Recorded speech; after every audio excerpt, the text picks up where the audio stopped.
Hi everyone, welcome back to my new another blog. কেমন আছো তোমরা? আশা করি খুব ভালো আছো। আমিও খুব ভালো আছি। আজকের ব্লগের টপিকটা কি একটু পরে বলবো। বেসিক্যালি দুটো অনুষ্ঠান ছিল, একটা নিজের আর একটা হচ্ছে জায়ের। আমার নিজের কোনো জা নেই, আমার বর একাই। ওর জ্যাঠতো তো খুঁড়তো তো দাদার বউ। তো বাড়িতে যেহেতু অনুষ্ঠান, তাই সকাল সকাল স্নান টান করে একটু মাথায় শ্যাম্পু করে এই শাড়িটা আমি পরে নিয়েছিলাম। সত্যি কথা বলতে আমি শাড়ি টাড়ি পরতে পারি না, তেমন বাড়িতে পরিও না। আর বাড়িতে কোনো অনুষ্ঠান হলে তখন একটু আধটু পরি। তারপর চুল টুল আঁচড়ে ঠিকঠাক হয়ে রেডি হয়ে নিলাম, যেহেতু পাশেই অনুষ্ঠান যেতে হবে, এই উড়ুক্কুভাবে তো যাওয়া যায় না। তারপরে আমি সাজগোজ করে এদিকে দেখি গল্পের আসর বসে গেছে। যে ভিডিও করছি তাদের কোনো নজরই ছিল না সেদিকে। দিদি আর পিসিমণিকে গল্পের আসর থেকে তুলে নিয়ে গেলাম অনুষ্ঠান বাড়িতে। তো যাই হোক, বলেই দিই যে কিসের অনুষ্ঠান। আজকে ছিল আমার মেজো জায়ের স্বাদের অনুষ্ঠান। যাই হোক, এই দেখো এদিকে অনেক লোকজন বাড়িতে ছোটখাটো করে একটা স্বাদের অনুষ্ঠান করেছিল, আর এখানে তো যা বসেই গেছে স্বাদ খেতে। আর কিছুদিন পরে আমাদের বাড়িতে একটা ছোট্ট সদস্য আসতে চলেছে। এটা ভেবেই অনেক মজা লাগছে যে আমি কাকিমা হব। পাশে একটা দিদির সাথে খুব গল্প করছিলাম, আর আমার ননদও ছিল সেখানে। অনেক গল্প টল্প করার পর আমাকে বর ওপরে ডাকলো, কারণ সেদিনকে আমার বিয়ের 1 ইয়ার কমপ্লিট হয়েছিল, মানে 1 ইয়ার অ্যানিভার্সারি ছিল। তার জন্য বর আমাকে রোজ আর এই চকলেটটা গিফট করেছিল। একটা বছর কিভাবে পার করে দিলাম নিজেও বলতে পারবো না। একটা বছরের ঝগড়া, মারপিট, খুনসুটি, ভালোবাসা কি হয়নি। তো যাই হোক, তারপরে আমরা চলে আসলাম ছাদে, কারণ খাওয়া দাওয়ার ব্যবস্থাও ছিল ছাদে। কিন্তু অ্যাটাচ ঘর, তাই ছাদটাও একই। এই মাঠের ভিউটা তোমরা দেখো জাস্ট একবার, মানে এত সুন্দর। দূর থেকে সর্ষে ক্ষেতগুলোকে এত সুন্দর দেখতে লাগছিল। আর সেদিনকে তো এক ফোঁটা রোদও ওঠেনি, এত ঠান্ডা ছিল না বললে বিশ্বাস করবে না যে কতটা ঠান্ডা লাগছিল। তো যাই হোক, সেদিনকে রোদ না ওঠার কারণে এতটাই ঠান্ডা লাগছিল যে আমরা লেট করিনি, তাড়াতাড়ি ঝটপট খেতে বসে গেছিল। সেদিনকে দুপুরবেলা খাবারে ছিল পার্শে মাছের ঝাল, দই কাতলা, মুড়ো ঘন্ট আর চিপস, চাটনি পাঁপড় মিষ্টি তো থাকবেই। তো অ্যানিভার্সারি বলে কথা, আমি যদি গোলাপ না দিই সেটা কি মানা যায়? তাই আমিও একটা ফুলের বুকে ওকে দিলাম। তারপরে সবাই মিলে গেলাম ফটো তুলতে। পাশেই একটা মাঠ ছিল, যেটা আমি ছাদ থেকে তোমাদেরকে দেখাচ্ছিলাম। সেই মাঠেতেই আমরা আসলাম ফটো তুলতে। দেখো কত সুন্দর লাগছিল, দূর থেকে এত সুন্দর লাগছিল, আর কাছ থেকে আরো বেশি সুন্দর লাগছে। তারপরে কিছু ফটো টটো তুললাম। আর এই যে দেখছো যে ক্যামেরাম্যানটাকে, ওটা কোনো ক্যামেরাম্যান নয়, ওটা আমাদেরই ভাই হয়। ভাই বলেছিল যে দিদি তুই ফ্রি থাকিস তাড়াতাড়ি, আমি তোদের ওখানে গিয়ে কিছু ছবি তুলে দেবো। আর এখানে এত সুন্দর জায়গা দেখে আমি আর লোভটা সামলাতেই পারলাম না, পুরো রেডি হয়ে এখানেই চলে আসলাম। ছোটখাটো করে অ্যানিভার্সারি সেলিব্রেট করার জন্য চলে গেলাম একটা রেস্টুরেন্টে। তাই সেদিনকে এই লাল রঙের শাড়িটা পরেছিলাম আর এই ব্লাউজটা, আর মাথায় দিয়েছিলাম কিছু ফুল। আর আমার ফুল মাথায় দিতে খুব ভালোই লাগে। ফুলের মধ্যে ছিল জিপসি আর জারবেরা। ফুলগুলো মাথায় দেবো বলে বরই কিনে এনে দিয়েছিল সেদিনকে ফুলগুলো। তো দুটো কালারের জারবেরা ছিল, একটা পিঙ্ক আর একটা হোয়াইট। সাজগোজ করার আগে ঘরদোর খুব সুন্দর দেখতে লাগে, কিন্তু তারপরে যা দেখতে হয় সে আর বলার মতন না। তারপর এখানে চলে আসলাম, একটু ভিডিও ক্লিপ নিচ্ছিলাম, কিছু ফটো তুলছিলাম।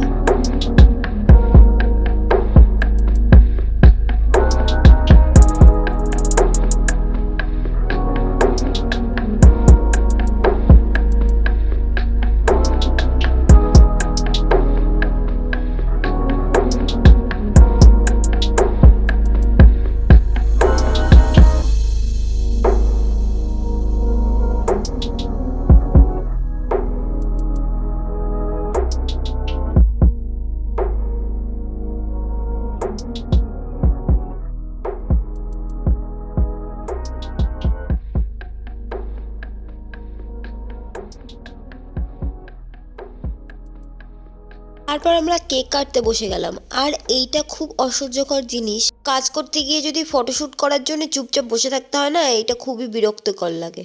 যাই হোক, কি আর করা যাবে, চুপচাপ বসেই ছিলাম। প্রায় আধ ঘন্টা মতন ছুরি হাতে নিয়ে বসেছিলাম। তারপর আমার মনে হলো না, এই সাইডে বসাটা মনে হয় আমার উচিত হয়নি, তাই আমি উল্টো সাইডে চলে গেলাম।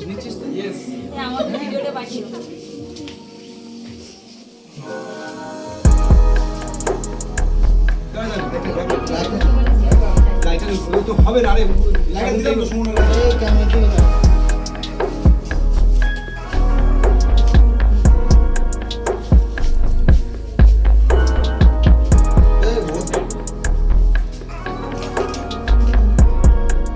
এই শুধু সুবর্ণদা আর মাস কেউ না ফেসবুক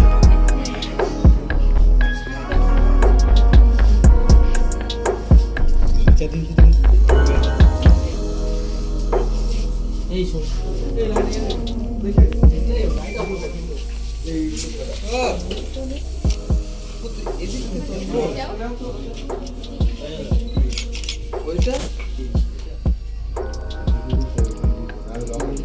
ক্যামেরার দিকে দাও।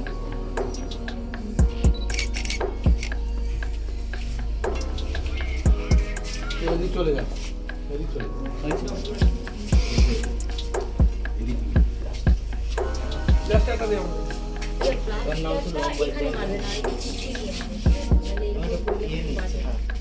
আর একটা ছিল না? আচ্ছা আচ্ছা। সেদিনকে এই কেকটা অর্ডার দিয়ে আনানো হয়েছিল। কেকটার নাম হচ্ছে ডুয়েল ফরেস্ট আর আনা হয়েছিল মিয়ামোর থেকে। মিয়ামোরের যে কোনো কেক, যে কোনো স্ন্যাক্স আমার খুবই ভালো লাগে। তো কেকটা আমরা কিনিনি, কেকটা ওর বন্ধুরা সবাই মিলে গিফট করেছিল। তো খেতেও অনেক সুন্দর ছিল।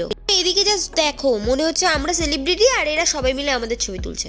এই ব্লাস্টটা ফাটানো হলো। ব্লাস্টের মধ্যে ছিল গোলাপ ফুলের পাপড়ি। আমার খুব ভালো লেগেছিল, আর যেটা খুব নতুনত্ব। যে ব্লাস্টগুলোতে কাগজ কুচি দেওয়া থাকে সেটা প্রচন্ড ঘর নোংরা করে। যাই হোক, অনেক চেষ্টার পরে আমরা কেক কাটা শুরু করলাম। পরে বললাম, কারণ অনেকক্ষণ থেকেই অপেক্ষা করছিলাম করার, কিন্তু করতে পারছিলাম না। চেষ্টা করছিলাম, তাও হচ্ছিল না। সামনে এত ক্যামেরাম্যানের ভিড় ছিল যে আমরা কেক কাটতেই পারছিলাম না। কাটা হয়ে গেলে সবাই আমাদেরকে খাইয়ে দিচ্ছিল, আর আমরাও তাদেরকে খাইয়ে দিয়েছিলাম।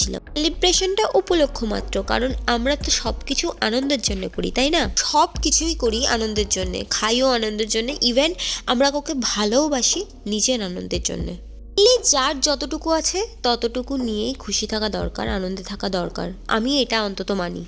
ওকে বা কারোরটা দেখে হিংসা করাটা একদমই উচিত নয়। যেটুকুনি তোমার আছে তুমি সেইটুকুনি নিয়ে সুখী থাকো।